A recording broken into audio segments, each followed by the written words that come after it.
రాష్ట్ర ప్రభుత్వం కేంద్ర ప్రభుత్వం ఇచ్చే సంక్షేమ కార్యక్రమాలే కాకుండా అదనంగా P4 తీసుకొచ్చాం.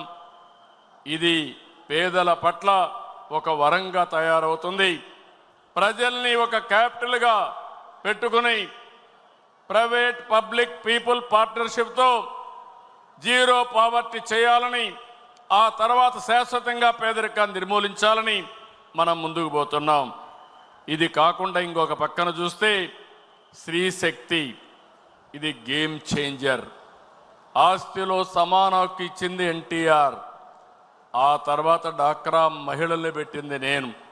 33% ఉద్యోగాల్లో కాలేజ్ సీట్లో రిజర్వేషన్లు పెట్టింది మనం. ఈరోజు నేను ఒకటే హామీ ఇస్తున్నా, ఎవరైనా సరే ఆడబిడ్డల పైన సోషల్ మీడియాలో క్యారెక్టర్ అసాసినేషన్ చేస్తే అదే చివరి రోజు అవుతుంది, గుర్తుపెట్టుకోమని హెచ్చరిస్తున్నా.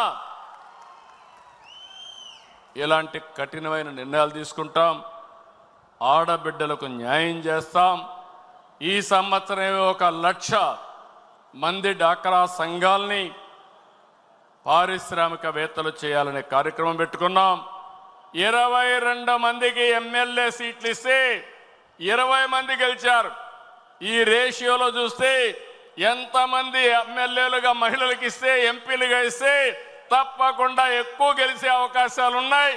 దీన్ని కూడా ప్రారంభిస్తామని చెప్పి కూడా మీకు తెలియజేస్తున్నా.